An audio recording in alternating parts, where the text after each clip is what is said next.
Right. අපි ඔයාලට පොරොන්දු වුණ විදිහට කලින් දවසේ සමාගම් අභ්‍යාසය කතා කරා. අද අපි මේකේ මේ ප්‍රශ්නාංක 3 ගිණුම් කර සමීකරණයේ ප්‍රශ්න සාකච්ඡා කරමු. මම ආයිත් මතක් කරොතින් පේපර් එක වලට මතක ඇති දකුණු පළාත් අධ්‍යාපන දෙපාර්තමේන්තුවේ අර සාධන මට්ටම ඉහළ නංවන්නට තිබ්බ පෙරහුරු පරීක්ෂණයේ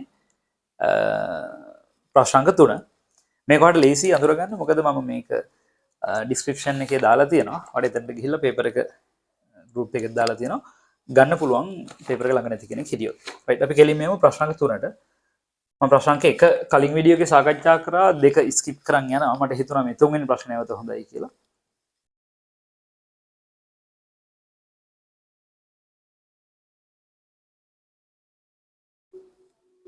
රයිට්. ප්‍රශ්නේ මෙහෙම තියෙන්නේ. සජිනි ෆැෂන් ව්‍යාපාරය ඇඟලුම් තොග වෙළඳ කටයුතු වල නිරත වන අතර 24/3/31 දිනට සාරාංශගත මූල්‍ය තත්ත්ව ප්‍රකාශනය පහත දී ඇත. මූල්‍ය තත්ත්ව ප්‍රකාශනයේ දීපල පිරියත උපකරණ පිරිවැය සමුච්චිතශය වෙළඳ තොගය වෙළඳ සහ වෙනත් ලැබිය යුතු දෑ දුන්නත්තිකාරම් මුදල් මුළුවත්කම් ප්‍රාග්ධනය රඳවාගත් තිපැවුම් බැංකු ණය වෙළඳ හා වෙනත් ගෙවිය යුතු දෑ ලද අත්තිකාරම් දීලා තියෙනවා. ඊට පස්සේ 2024 අප්‍රේල් මාසය තුල සිද්ධ වෙච්ච ගනුදෙනු ටික වාට දීලා තියෙනවා. මම ඔක්කොම කියවන්නේ නැහැ. ඒ ගනුදෙනු ටික අවසානයේ අපිට දෙනවා මෙන්න මෙහෙම අවශ්‍ය වන්නේ කියලා කියනවා. අවශ්‍ය වන්නේ බලාගමු එකත්.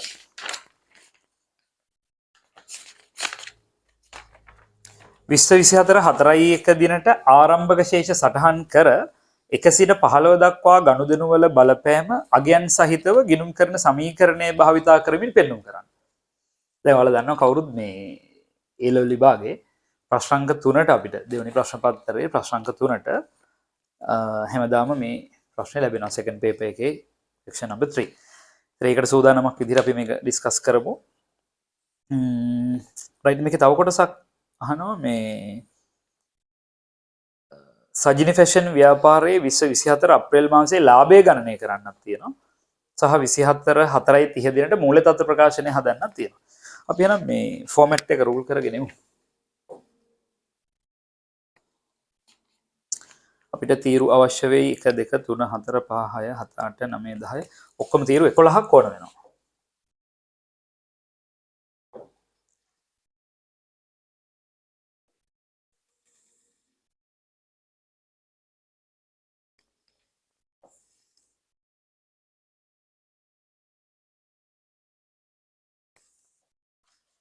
මුලින්ම ගනුදෙනු අංකය සඳහා තීරුවක් ගමු.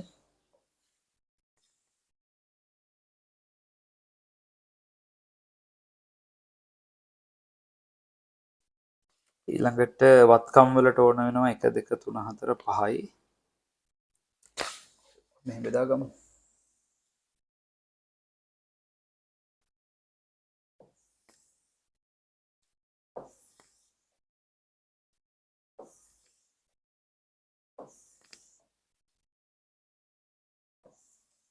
වත්කම් වලට තීරු 5ක් මම හැදුවා 1 2 3 4 5. ඒ වගකීම් වලට තීරු 3ක් ඕන වෙනවා.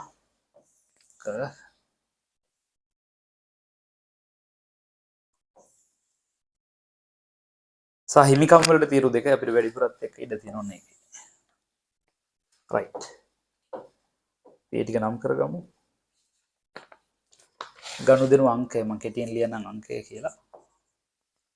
ඊට පස්සේ දීපල පිරියත උපකරණ වත්කම් යටතේ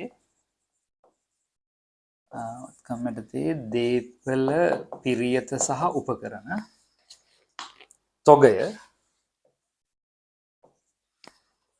වෙළඳ හා වෙනත් ලැබිය යුතු දෑ මම නිකන් ලැබිය යුතු දෑ කියලා ලියන්නම්. දෙමදි නිසා වෙළඳ සහ වෙනත් ලැබිය යුතු දෑ කියලා ඔයාලා ලියනවා එකේ. ඊට පස්සේ දුන් අත්තිකාරම් වගේම මුදල්. ඊට පස්සේ වගකීම් යටතේ අයිතම 3ක් සඳහන් වෙනවා. එක බැංකු ණය තියෙනවා. කෙටියෙන් ලියමු බෑ ණය. ඊට පස්සේ වෙළඳ සහ වෙනත් ගෙවිය යුතු දෑ මම කෙටියෙන් ලියනවා එක. වෙළඳ සහ වෙනත් ගෙවිය යුතු දෑ. ලද අත්තිකාරම් හිමිකමේ කොටස් දෙකයි හිමිකම සහ රඳවාගත් ඉපැයුම්. ප්‍රාග්ධනය සහ රඳවාගත් ඉපැයුම්. වඩා නිවැරදි එහෙම. right. දැන් එහෙනම් ගනුදෙනු ටික ලියන්න කලින් අපි ආරම්භක ශේෂය ලියලා බලමු නේද? සජිනි ෆැෂන් එකේ 4:1 වෙනකොට ව්‍යාපාරයේ තියෙන දත්ත ටික ලියලා පටන් ගමු. 3:31 දිනට දීලා තියෙන එක 4:1ට සමානයිනේ අපිට. 4:1 ශේෂය. මොකද පළවෙනි එකේ කියනවා ශේෂ ලියන්න කියලා. දැන් මෙතන පොඩි ගැටලුවක් තියෙනවා. දීපල පිරියත උපකරණ පිරිවැය 4000යි සමුච්චිත ෂය 800යි. දැන් ඔයාලට ගැටලුවක් එන්න පුළුවන් අපි ලියන්නේ 4000ද 800ද 3200ද කියන එක. දැන් සමීකරණය තුල මෙහෙම දීලා තිබ්බොත් දීපල පිරියත උපකරණ විතරක් අපි අවසාන අගය ලියන්න ඕනේ. කියන්නේ 3200 ලියන්න ඕනේ. මොකද නැත්නම් බැලන්ස් වෙන්නේ නැහැනේ. අන්තිම 3200 තමයි ධාරණ අගය තමයි ලියන්න ඕනේ. නමුත් අපිට දුන්නොත් දීපල පිරියත උපකරණ පිරිවැය වෙනමයි සමුච්චිත ෂය වෙනමයි දුන්නොත් අපිට පුළුවන් ඒක බෙදලා ලියන්න. නැත්නම් 3200 ලියන්න ඕනේ. අපි අද 1000 කියලා උඩින් ලියා ගමු. කාර්ය අවශ්‍යයි. ඊට පස්සේ වෙළඳ තොගය තියෙනවා 2800ක්. සහ වෙළඳ සහ වෙනත් ලැබියොත් දැය තියෙනවා 1200ක්.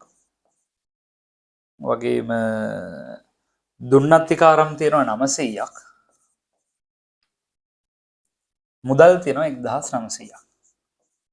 යා එකතු කරලා බලන්න දෙයක් නැහැ. මෙයාට සමාන වුණා නම් අපිටත් මේක අන්තිමට සමාන වෙයි. ඊළඟට ප්‍රාග්ධනය 4000යි. රඳවාගත් ඉපැයුම් තුල 2000යි. බැංකු ණය 2800යි. වෙළඳ සහ වෙනත් ගෙවිය යුතු දෑ 1000යි. ලද අත්තිකාරමක් තියෙනවා 200ට. දැන් පැහැදිලිනේ. මේ දෙපැත්ත සමාන වෙලා තියෙනවා. මේ මූල්‍ය තත්ත්ව ප්‍රකාශනයම තමයි ගිණුම් කරන සමීකරණය කියලා එන්නේ. අපි ගනුදෙනු එක එක ලියාගෙන යමු එහෙනම්. 2024 අප්‍රේල් මාසය තුල සිදු වූ ගනුදෙනු පහත දියද. පාට මාරු කරගමු. අංක ලියමු 1. ලකුණු කළ මිල 800ක් වූ තොග 10%ක වට්ටමකට යටත්ව ණයට මිල දී ගන්නා ලදී. මම පොඩි පැහැදිලි කිරීමක් කරන්නම්. දැන් ඔයගොල්ලෝ දන්නවා ලකුණු කළ මිල 800යි නම්. මේ වට්ටම මොන වට්ටම් කියලාද හිතන්නේ? වෙළඳ වට්ටම්. ලකුණු කළ මිලෙන් කරන අඩු කිරීම වෙළඳ වට්ටම් ට්‍රේඩ් ඩිස්කවුන්ට් එක. වෙළඳ වට්ටම 10%යි නම් මේකෙන් 80ක් අඩු කරලා තමයි අපි ගන්නේ 720. අපි ගිණුම් කරන්නේදී සටහන් කරන්නේ මෙන්න මේ 720. මෙයා ලියන්නේ මේ දෙන්නම කොහොමද ලියන්නේ? 720 ගැන විතරයි ලියන්නේ. එහෙනම් ණයට ගත්තා නම් අපි කතාව ලියමු. තොග ධන 720යි වැඩිවීම ධන ලකුණ අත්‍යවශ්‍යයි. ඒ වගේම වෙළඳ ගෙවිය යුතු දෑ ණයට මිලදී ගත්තා ධන 720යි. හොඳයි අංක දෙකට එමු. 500ක් පිරිවැය වූ තොග 60ක ලාභයක්. පිරිවැයට 60ක ලාභයක් සහිතව ණයට විකුණනවා. කමු එක දිනේ අංක 2 ගනුදෙනු අංක 2. මම හිතන්නේ 60 හදන්න ඕනේ නැහැ නේද? කාටවත් තේරෙනවා 500න් 60ක් 300යි. එහෙනම් තොගවත්කම අඩු වෙනවා 500ක්. තොගවත්කම අඩු වුණා. ණයට විකුණන්නේ ලැබියොත් දෑ වැඩි වෙනවා 800කින් 300ක ලාභයක් තියෙනවා. ඒ ලාභය අපි රඳවාගත් ඉපැයුම් වලට එකතු කරනවා. හොඳයි අංක 3 ගනුදෙනුවත් බලන්න. ඉහත ගනුදෙනු අංක 2ට අදාළව ණයට විකුණු තොග වලින් පිරිවැය 100ක් වූ තොග මෝස්තරය වෙනස් වුණු නිසා හරවල එවලා. right අපි චුට්ටක් කතා කරමු මේ ගැන. මේක දැන් මේ දෙන්න සම්බන්ධ වෙනවානේ. අංක 2 ගනුදෙනුව කියනවා පැහැදිලි කරන්න මම පිරිවැය 500ක් වුණු ලාභ 60යි කියන්නේ 300ක් අපි හදාගත්තේ 300ක් වුණු. එතන විකුණුම් මිල 800ක් වුණු තොගයක් නෑවන්නේ. මේක තමයි යවූ තොග. විකුණු තොගය. මේකෙන් ආපහු එවනවා මේක හරි පිළිවෙලට හදා ගන්න ඕන. ආපසු එවනවා පිරිවැය 100ක් වූ තොග. ඒක ඇතුලේ 60ක ලාභ දෙනවා. 60ක් ලාභ දෙනවා. මේක විකුණුම් මිල 160යි. ඔක තමයි කතාව. හරිනේ. දැන් අපි ඒක ගිණුම් ගත කරනවා මෙහෙම. අපිට ආපහු එවන්නේ ලැබෙන තොගේ ගනුදෙනු අංක 3ට අදාළව තොග වැඩි වෙනවා 100කින්. හැබැයි දැන් ඔයාලට ලැබෙන්න තියෙන ගාන 100කින් නෙවෙයි අඩු වෙන්නේ 160කින්. ලාභයත් එක්කම නොලැබී යනවා දැන්. කලින් ලාභය කියලා හිතන් හිටියට. අනේ ලාභය අහිමි වෙනවා 60කින්. right. අංක 3 එහෙමයි. අංක 4 දුන් අත්තිකාරම් සඳහා පිරිවැය 1200ක් වූ තොග බාර දෙනවා. ව්‍යාපාරයට බාර දෙනවා කියන්නේ අපිට ලැබෙනවා කියන එක නේ. අපි ඇඩ්වාන්ස් එකක් ගෙවලා තියෙනවා. ඒගොල්ලෝ අපිට තොග ටික ගෙනල්ලා බාර දෙනවා. ඉතිරි සල්ලි පස්සේ දෙන්නම් කියලා තියෙනවා. බලමු අපි ඒකත් අංක 4 දුන්නත්තිකාරම් සඳහා. දැන් අපි දුන්නත්තිකාරම 900ක් තියෙනවා. ඒ වෙනුවෙන් 1200ක තොග අපිට ලැබෙනවා. අපි ඉස්සෙල්ලම ගමු. තොග වැඩි වෙනවා 1200ක්. 1200ක තොග මට ලැබෙනවා නම් මම කලින් සල්ලි දීලා තියෙන 900 නේ දැන් මේකට. right. දැන් මේ අත්තිකාරම තවදුරටත් වළංගු නැහැ. ඒක අහෝසි වෙනවා. ඒ වත්කම අඩු වෙලා යනවා දුන්න අත්තිකාරම.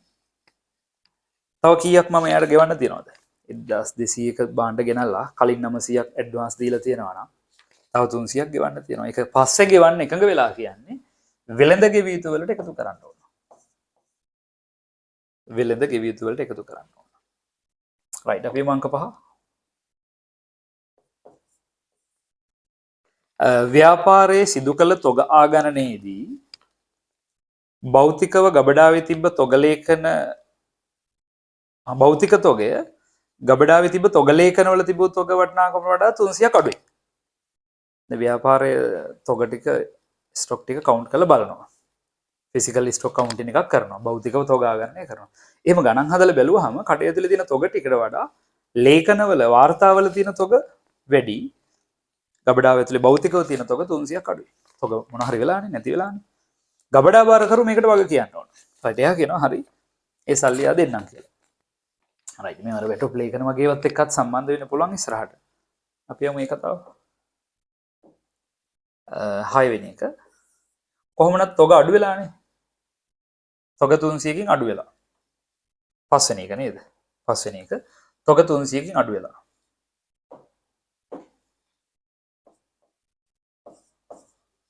බලනකොට ගබඩාවේ තියෙන්න ඕන තොග අඩුයි. මේක ගබඩා බාරකරු දෙන්න තීරණය කළා. එහෙනම් ලැබෙන්න ඕන. අපිට වෙනම තීරුවක් නැහැ. ගබඩා බාරකරුගෙන් මේ සල්ලි ටික ලැබෙන්න ඕන. ලැබිය යුතුයි. right. ඒක ලොකු දෙයක් නැහැ. දැන් මුදලක් අඩුවෙන් ගබඩා බාරකරුගෙන් ලබා ගන්න නියමිත වුණා නම් එයා කිව්වනම් ඔක්කොම දෙන්න බෑ. මම මේකෙන් යම් ප්‍රමාණයක් කියලා ඉතින් එහෙම වුණොත් ඒකඟතාවය අනුව අඩු වෙන ප්‍රමාණය අලාභයක් ලෙස වියදමක් ලෙස ගන්න වෙනවා. මේකේ ප්‍රශ්නයක් නැහැ. right. ප්‍රශ්න අංක 6. චුට්ටක් හිතන්න තියෙන එකක්. ලද අත්තිකාරම් සඳහා අපිට ඇඩ්වාන්ස් ලැබිලා තියෙන කලින් 200ක් මෙතන පෙන්නනවා.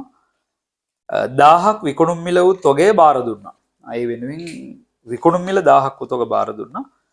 ඒවා පිරිවැයට 25ක් ලාභ සහිතව තමයි මිල තීරණය කරලා තියෙන්නේ.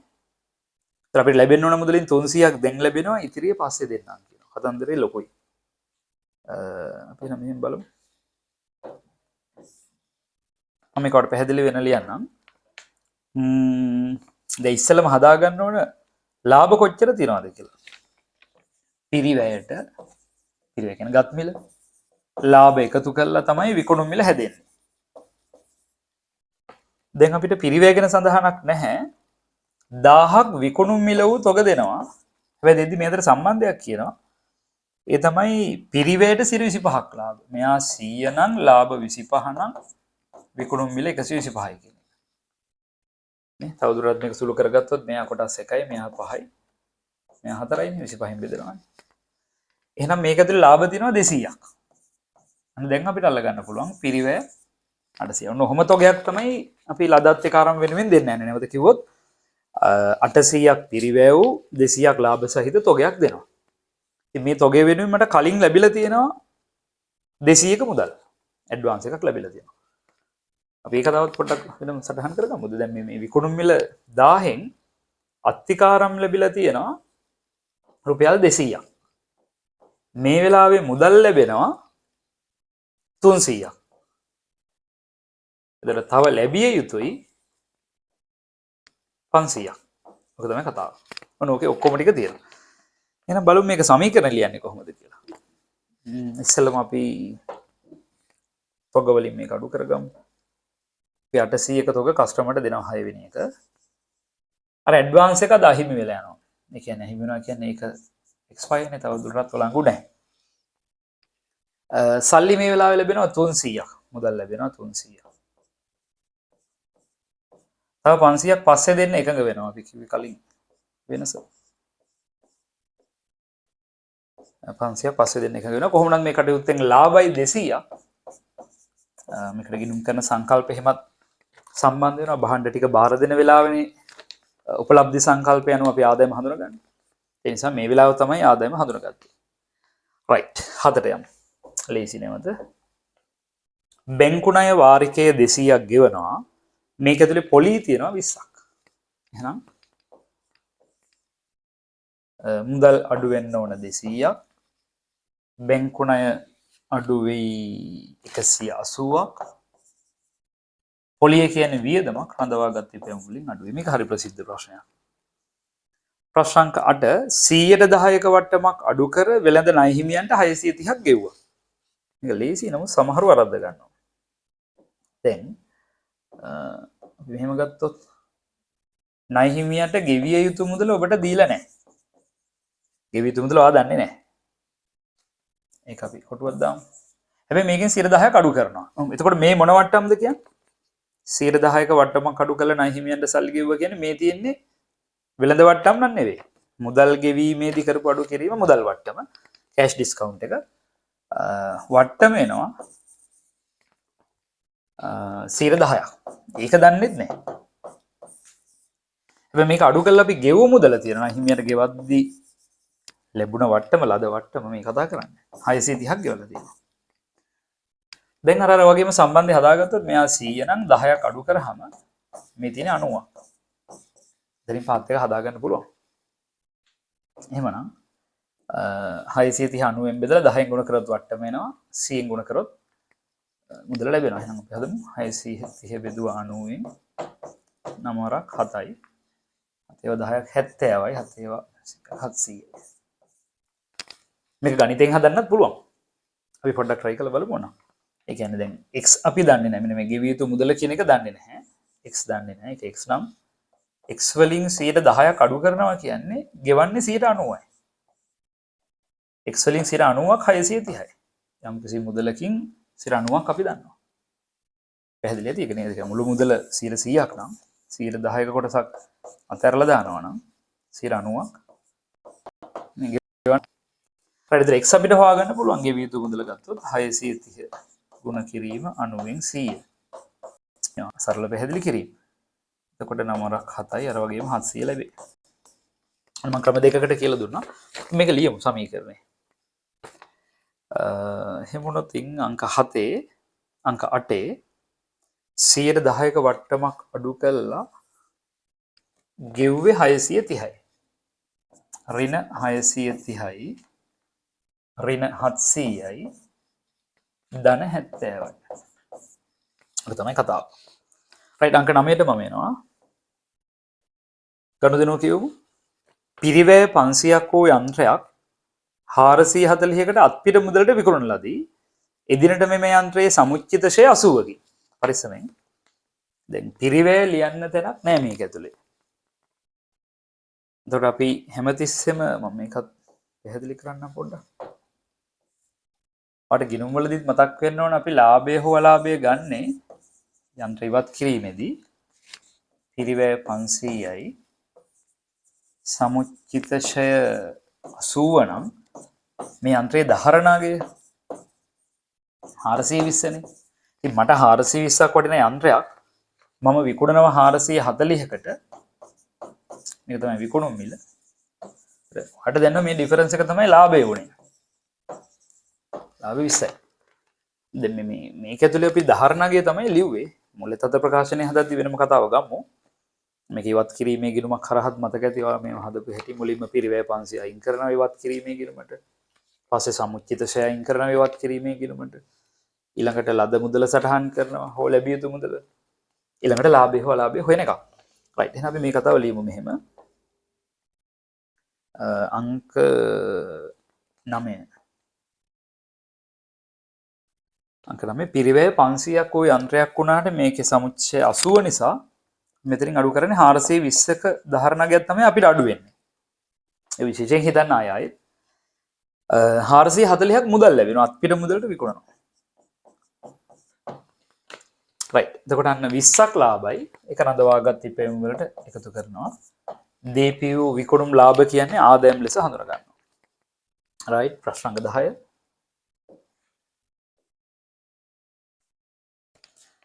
අයිතිකරු සජිනි තම පෞද්ගලික මුදලින් 50ක් ව්‍යාපාරයේ ගොඩනැගිලි කුලී ගෙවනවා. තවත් 30ක් අප්‍රේල් මාස සඳහා ගෙවන්නත් තියෙනවා. රයිට්. ගොඩනැගිලි කුලී 50ක් ගෙවුවා තව 30ක් ගෙවන්න තියෙනවා කියන්නේ වියදම 80යි. එහෙමනම් හිමිකම අඩු වෙන්න ඕන අංක 10ට අදාළව. ගොඩනැගිලි කුලී වියදම ගෙව්වා හෝ නොගෙව්වා වියදම් 80ක් අඩු වුණා. මෙයා ගෙදරින් ගෙනල්ලා තියෙන 50. මේක ඇඩිෂනල් කැපිටල් එක අතර එක ප්‍රාග්ධනය 50ක් තියෙනවා. ඊට පස්සේ තව ගෙවන්න තියෙනවා වෙළඳ සහ වෙනත් ගෙවි යුද්ධය ඇතුළ ලියන්න 30ක්. මතක තියාගන්න මූලික තත්ත්ව ප්‍රකාශන හදද්දී 30ක් වගකීමක් එනවා. රයිට්. ප්‍රශ්න අංක 11 20ක ඇඟලුම් තොගයක් පරිත්‍යාග කරනවා. ළමා නිවාසයකට. පරිත්‍යාග කියන්නේ වියදම් අපිට. තොග ඍණ 20යි. ඒ වගේම රඳවාගත් ඉපැයුම් ඍණ 20යි.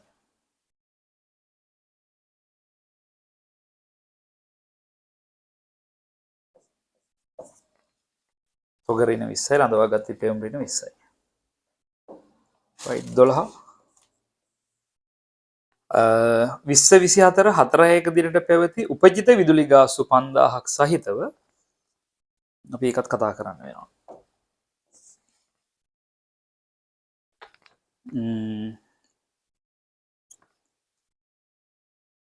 අප්‍රේල් මාසය තුල 19000ක විදුලි ගාස්තු ගෙවා තිබුණේ.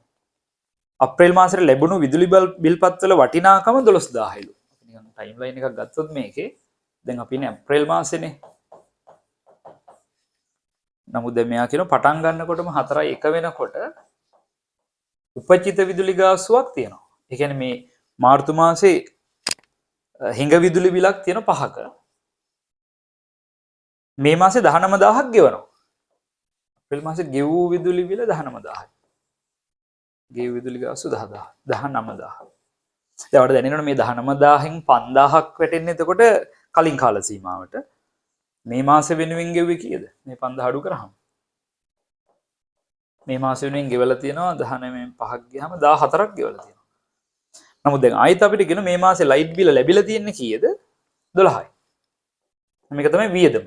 ලද බිලනේ වියදම වෙන්නේ ගෙවුවත් නැතත් අදාළ ප්‍රමාණය. ලද විදුලි ගාස්තු සම්බන්ධයෙන් බිල 12 නම් එහෙනම් 14ක් ගෙවලා තියෙනවා 12යි නම් වැඩිපුර ගෙවලා තියෙන මෙන්න මෙතනට එද්දි පෙර ගෙවුමක් තියෙනවා. පෙර ගෙවු දෙකක් තියෙනවා. එතන අඩු කරලා ගන්න පුළුවන්. මේක තමයි කතාව. මේක වට මතක නම් අපි අර ගිණුම් වලින් හදපු විදිය ටුටක් එකක් දාලා බලමු.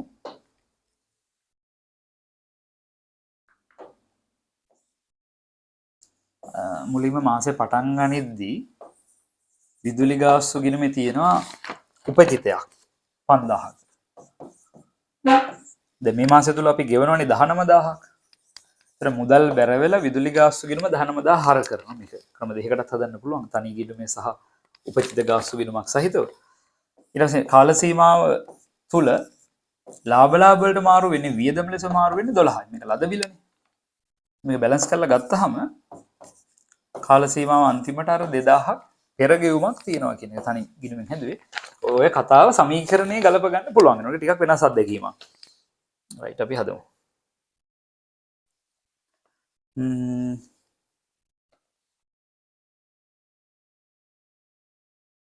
අංක 12. එතකොට මුලින්ම පුතේ උපජිත විදුලි ගාස්තුව ඒ කියන්නේ වෙළඳ සහ වෙනත් ගෙවි යුද්ධයට අපි අඩු කරමු. 5ක් අඩු වෙනවා. සල්ලි වලින් ගෙවනවා 19ක්. මුදල් ඍණ 19. ගෙවුවත් නැතත් ලැබුණු බිල 12නේ. ඒක හිමිකමෙන් අඩු කරා. වැඩිපුර ගෙවුව 2000. එතකොට ලැබිය යුතු සහ වෙනත් ජංගම වත්කම් වලට අපි දාගන්න වෙනවා 2000ක්. හරි නේද? චුට්ටක් වැඩිපුර පල්ලෙහාට ගිහින් දිනම් පොඩ්ඩක් උඩට ගමු ඒක.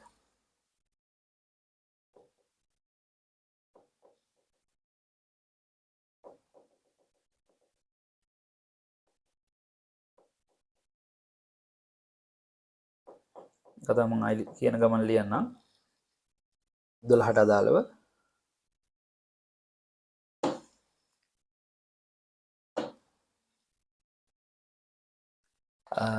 කලින්ම අර උපචිත විදුලි ගාස්තු වෙළඳ සහ වෙනත් ද්‍රව්‍ය අඩු කරා 5ක් ළඟ වැඩි 5ක් අඩු කරා මුදලින් ගෙව්ව 19ක් විදුලි බිල 12යි ලැබුණේ 12නේ වැඩිපුර ගෙව්ව 2යි වෙළඳ සහ වෙනත් ජංගම වත්කම් හරි දැන් බැලන්ස් වෙන්න ඕන පොඩ්ඩක් උඩට ගමු 12 ඊට පස්සේ අපි යනවා 13ට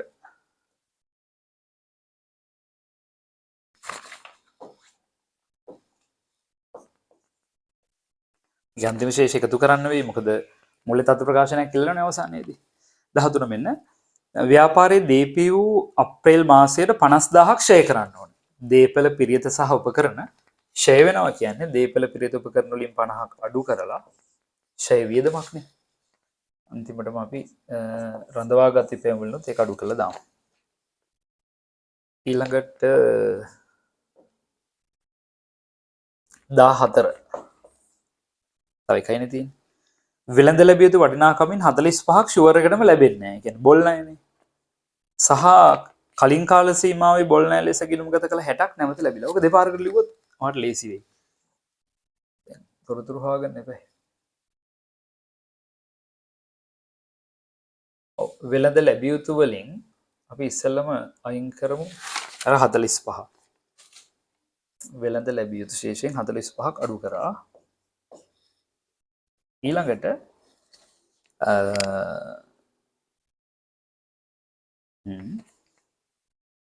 නැවත ලැබිලා තියෙනවා 60ක්. මුදල් වලට එකතු කරනවා 60ක්.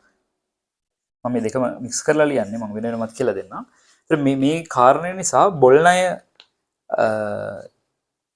කියලා අපිට බැර ශේෂයක් ගිණුම් වලින් ගත්තොත් නැත්නම් හිමිකමට එකතු වීමක් වෙන්න ඕන 15. මේක හැදෙන හැටි අපි පොඩ්ඩක් කතා කරමු.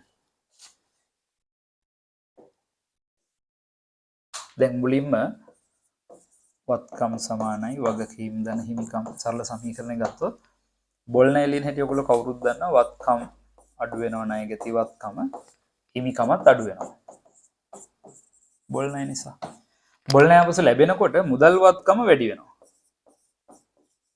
මුදල් වත්කම වැඩි වෙනවා ඒතකොට වියදම් අඩුවීම නිසා 60කින් හිමිකම ඉහළ යනවා ඒක මේකේ සුද්ධ බලපෑම තමයි අපි ලිව්වේ අර ණය ගතියකින් 45ක් අඩු කරා මුදල් වලට 60ක් එකතු කරා මෙන්න මේ දෙන්න සුද්ධ වශයෙන් බලපෑම වෙන්නේ ධන 15යි ඒ නිසා ඒක අපි හිමිකමට එකතු කරා right අපි අවසාන ගනුදෙනුවට අපි එමු ගනුදෙනු අංක 15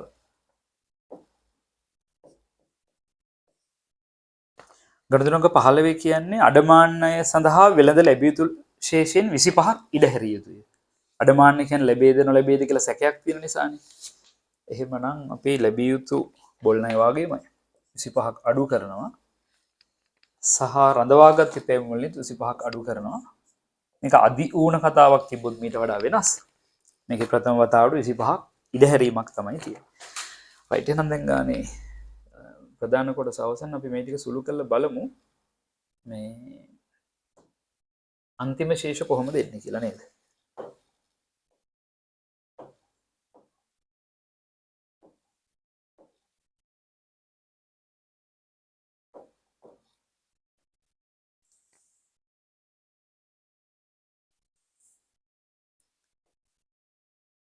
උදව් වෙයි අපිට මූල්‍ය තත්ත්ව ප්‍රකාශනය හදන්න කැල්කියුලේටර් එක මම අරගන්නම් මුලින්ම දීපියු වල ධාරණාගය ගනිද්දි 3200 ඍණ 420 ඍණ 50 එතකොට අපිට ලැබෙනවා 2730ක් මේ ධාරණාගය ඊළඟ තොග ගොඩක් කරුණු තියෙනවා. ඔයාලට මාර්ක රිලියම් පටලවෙන නිසා 2800ක් මුලින්ම තිබ්බා 500ක් අඩු වුණා 100ක් වැඩි වුණා 1200ක් වැඩි වුණා 300ක් අඩු වුණා 800ක් අඩු වුණා 20ක් අඩු වුණා.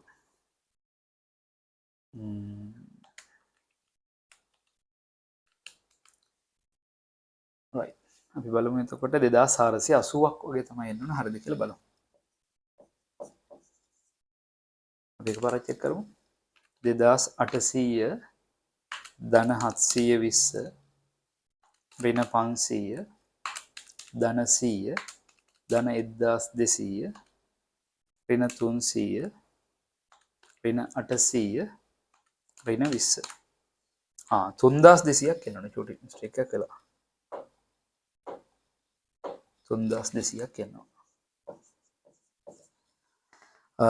ඊළඟ ලැබිය යුතු ශේෂය වෙළඳ සහ වෙනත් ලැබිය යුතු 1200 ධන 800 ඍණ 160 ධන 300 ධන 500 ධන 2 ඍණ 45 ඍණ 25 2572ක් එන්න ඕන. පාට මාරු කර කර යන්න. 2572. ඊළඟ පුතේ අත්තිකාරම අහෝසි වෙලා යනවා. ප්‍රශ්නයක් නෑ. අත්තිකාරම බිඳුවයි. මුදල් බලමු අපි නේද? 1900ක් තිබ්බ මුලින්ම 300ක් ලැබුණා, 200ක් අඩු වුණා, 630ක් අඩු වුණා, 440ක් වැඩි වුණා, 19ක් අඩු වුණා, 60ක් වැඩි වුණා. 1851යි.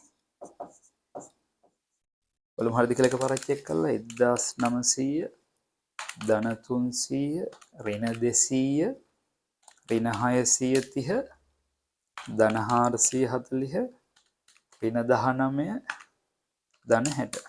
1851යි. බෙන්කොණ යන ලේසි ඉලක්කම් දෙකයි තියෙන්නේ. 2800න් අඩු කරා 180ක් 2620යි. 2620යි. ඊළඟට වෙළඳ ගෙවිද්දේ තියෙනවා 1000යි ධන 720යි ධන 300යි ඍණ 700යි ධන 30යි ඍණ 5යි. 1345යි. 1345යි. අපි ආයෙ පාරක් චෙක් කරමු. 1000 ධන 720 ධන 300 ඍණ 700 ධන 30 ඍණ 5. 1345 හරි. ලද අත්තිකාරමත් අහෝසි වෙලා යනවා ඒකේ. ප්‍රාග්ධනයේ මුලදී තිබ්බ 4000ට තව 50ක් තමයි එකතු වෙන්නේ නේද? එතකොට අපි ආගත්තොත් 4050යි. අම්මෝ රඳවාගත්ත එකම වල ගොඩක් තියෙනවා. අපි ඒ ටික බලමු සුළු කරලා. 2000 ධන 300 ඍණ 60 ධන 200 ඍණ 20 ධන 70 ධන 20 ඍණ 80 ඍණ 20 ඍණ 12 ඍණ 50 ධන 15 ඍණ 25 2338යි. එකපාරක් චෙක් කරමු ඕකටත් නේද? ධන 2000 ධන 300 ඍණ 60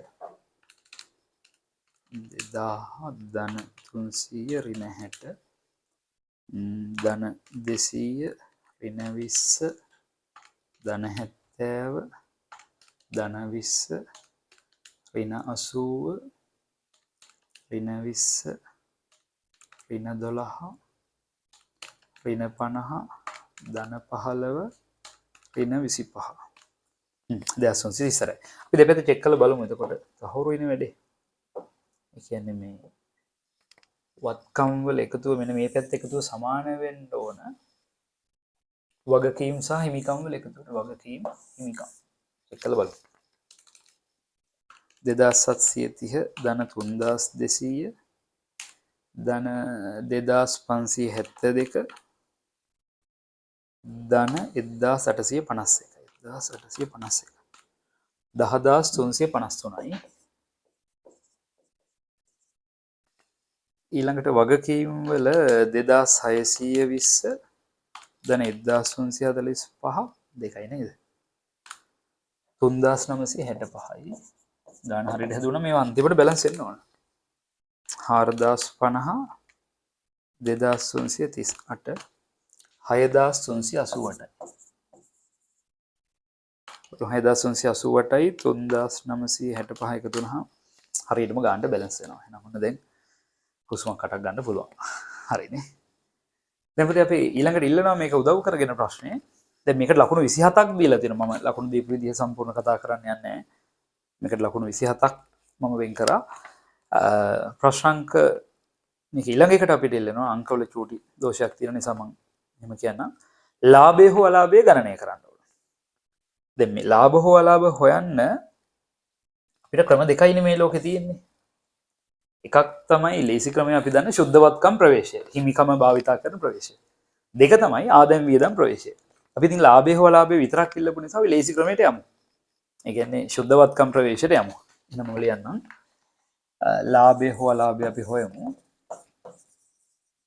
සමානයි අවසාන හිමිකම නැත්නම් අවසාන ශුද්ධවත්කම්.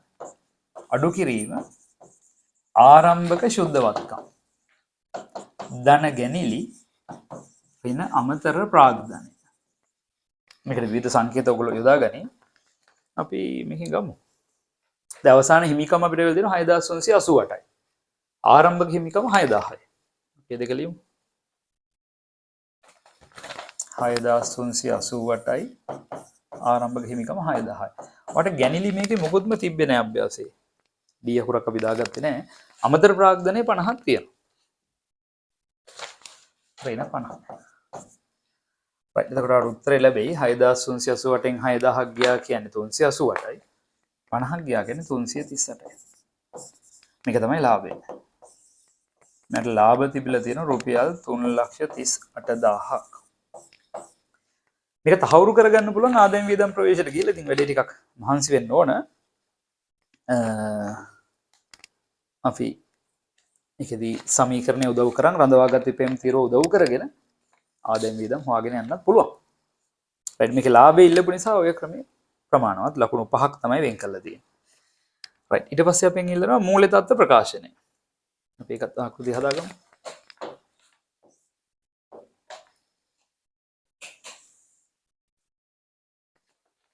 මූල්‍ය තත්ත්ව ප්‍රකාශනය හදමු.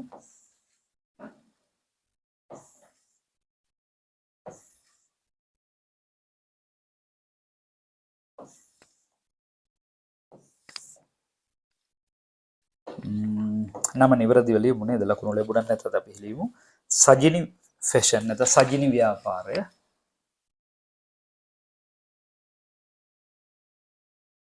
සජිනි ව්‍යාපාරය. මේකේ මාසයකට ඉල්ලන්නේ 2024 4:30 දිනට කියලා ගමු. මාසය අවසානයේ ඉල්ලන්නේ 2024 4:30 දිනට කියලානේ මූල්‍ය තත්ත්ව ප්‍රකාශනය ලියන්නේ. මූල්‍ය තත්ත්ව ප්‍රකාශනය. සාමාන්‍යයෙන් දැන් මූල්‍ය තත්ත්ව ප්‍රකාශනයක අපිට කරුණු 3ක් මෙතන පෙන්වන්න පුළුවන්.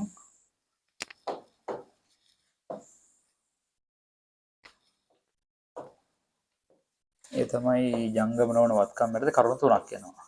ජංගම නොවන වත්කම් යටතේ පිරිවැය ඒක පරිස්සමෙන් ගන්න වෙයි. සමුච්චිත ෂය සහ දහරණ අගය. right. ඊට පස්සේ අපි ජංගම වත්කම්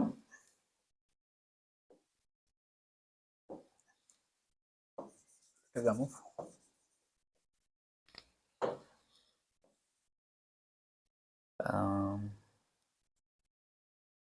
මේ දෙක එකතු කරලා ගත්තාම මුළු වත්කම් හැදෙයි. ඊළඟට හිමිකම.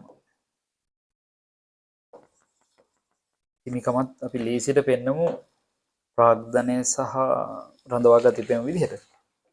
ඊළඟට ජංගම නොවන වගකීම්.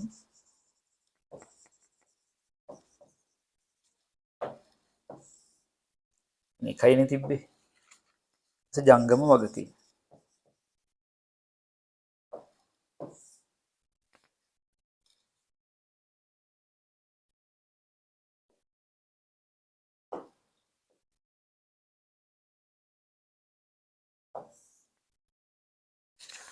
right.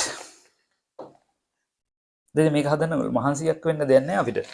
මොකද ඔක්කොම හදලා බැලන්ස් කරගෙන තියෙන්නේ. මේ අයිටම් ටික පරිස්සමෙන් ලියා ගන්න තමයි තියෙන්නේ. මේ කලින් මූල්‍ය තත්ත්ව ප්‍රකාශනයේත් උදව් කරගෙන ලියමු.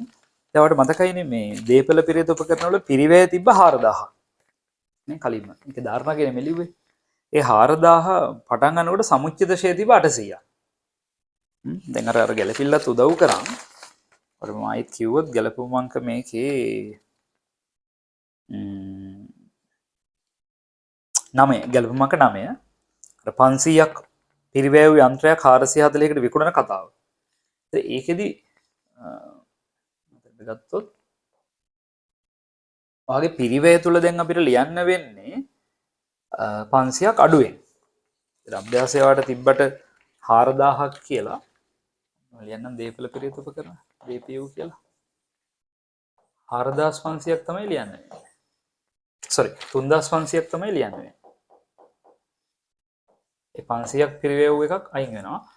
දැන් මේක ගිණුම හැදුවොත් පැහැදිලිම තේරෙයි. දැන් සමුච්චිත ෂේවලදී පටන් ගන්නකොට 800ක් තිබ්බා. 800න් වාට මතකයි 80ක් අයින් වෙනවා. ෂේගිණුම හර වෙනකොට 720යි. ඒත් කාල සීමාව තුල ආපහු ෂේ එකතු වුණා. මට මතකේ 50ක්. නැති. ෂේ කියන එකට එකතු වෙනවා. එතකොට නේ වත්කම යාගේ අඩු වෙන්නේ. ඒක පොඩ්ඩක් පරිස්සමෙන් හිතලා ගන්න ගිණුම් එක. ඒතර සම්පූර්ණ සමුච්චිත ෂේ වෙනවා 50යි 5යි 2යි 7යි 770ක් එනවා. එතකොට මෙහෙම අඩු වුණාම තමයි ඔයාට වෙන්න ඕනේ මේ ධාරණාගේකට ලැබෙන්න ඕනේ මෙන්න මේ ගාන 2730 ලැබෙන්න ඕනේ. අපි බලමු මේක ලැබෙනවද කියලා. 3500 අඩු කිරීම 770. ඔව් 2730 හරියටම ලැබෙනවා. ඒක විතරයි මේකේ ප්‍රශ්නේ තියෙන්නේ. එතනින් එහා නිකම්ම ලියන්න පුළුවන් අපිට. ඊළඟට තොග තියෙනවා 3200ක්. තොගය 3200යි ජංගම වත්කම් යටතේ. ඊළඟ ලැබිය යුතු අපිට එකවරම ලියන්නත් පුළුවන්. මේක කලින් එහෙම ලියලා තියෙන වෙළඳ හා වෙනත් ලැබිය යුතු 2572යි. වෙළඳ සහ වෙනත් ලැබිය යුතු 2572යි. චෙක් කරලා බලමු හරිද කියලා ඉලක්කම. ඔව්. ලදාත්තික ආරම්භ නැහැ. මුදල් 1851යි. මුදල් 1851යි. right. ඉච්චරයි වත්කම් වල. එතකොට 2යි 1යි 3යි 7යි 5යි 12යි 2යි 1යි 3යි 5යි 8යි 10න් 6 එකක් ඉතුරුයි. 3යි 4 2යි 6යි 7යි 7623යි. එතකොට කලින් ගන්නට බැලන්ස් වෙන්න බෑ නේද? 2770ට එකතු කරා 7623 10393 ලැබෙනවා. ඒ කියන්නේ අර සමීකරණයේ තියෙන ගානම ලැබෙන්න ඕන 10353 නේද? පොඩි දෝෂයක් වල හරි තියෙනවා. 2730 මේක චෙක් කරලා බලමු. ආ. එතන ප්‍රශ්නයක් තියෙනවනේ නේ. 2730 හදාගමු.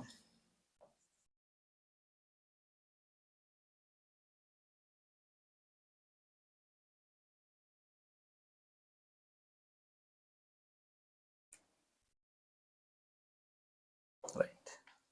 ජනවරදිල මේකුණ 2 1 3යි 7යි 5යි 12න් 2 එකක් ඉතුරුයි 2 1 3යි ඒ ටික හරි මෙතන 3යි 2යි 5යි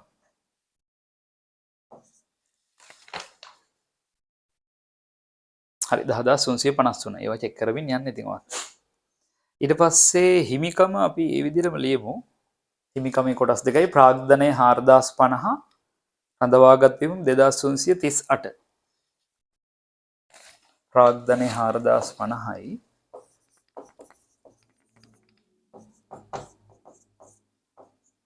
රඳවාගත් ඉපෙවුම් එනවා 2338යි නේද? ඔව්. දැන් මේක ඉදිරිපත් කරන්න පුළුවන් තව ක්‍රමයක් තියෙනවා. ඒ තමයි අර ප්‍රාග්ධනය ධන ශුද්ධ ලාභය ඍණ ගැනීම අනි ව්‍යාපාර ලෙහෙන් පෙන්නනවනේ. නමුත් මේක අපි අර මුලින් දීපු විදිහටම අපි යමු. ආරම්භක මූල්‍ය තත්ත්ව ප්‍රකාශනයේ තියෙන විදිහටම යමු. ඊළඟට වගකීම් වල බැංකු ණය 2620යි. සාමාන්‍යයෙන් බැංකු ණය කියන්නේ ජංගම නොවන වගකීමක් නේ. එකතු කරලා දාමු. right ජංගම වාක්‍යය වල තිබ්බේ අපිට වෙළඳ ගෙවි වෙළඳ සහ වෙනත් ගෙවි උදෑ විතරයි. මොකද ලදාත්තිකාරම් හොසි වුණා 1345යි. වෙළඳ සහ වෙනත් ගෙවිය යුතු දෑ 1345යි. right එතකොට සමාන වෙයි 8යි 5යි 13න් එකක් ඉතුරු 8යි 9යි 10යි 11යි 15න් 5 එකක් ඉතුරුයි 3යි 4යි 6යි 10යි 3යි 13න් 3 එකක් ඉතුරුයි 10යි. හරියටම 10353ට ගාන සමාන වෙනවා. මම ටිකක් ඉක්මනින් හැදුවේ ඔයගොල්ලෝ විභාගෙට ගියහම අද මේ ගාන ඉක්මනට හදන්න ඕනනේ දීපු කාලය තුලේ. ලකුණු 40ක ගානක්. ඔන්න එහෙනම් අපි දෙවෙනි ගානත් පොරොන්දු වෙන විදිහට වැඩේ අවසන් කරා. අපි ඊළඟ වීඩියෝ එකේදී හම්බ වෙමු මේකේ හවුල් ව්‍යාපාර ගාන හදලා ඔයගොල්ලෝ සෝදානමින් ඉන්න. ප්‍රශ්න අංක 4 හරින්දු සහ සසින්දු ව්‍යාපාරේ නම් දෙක මතක ඇති. ඒ ගාන හදාගෙන සෝදානමින් ඉන්න. right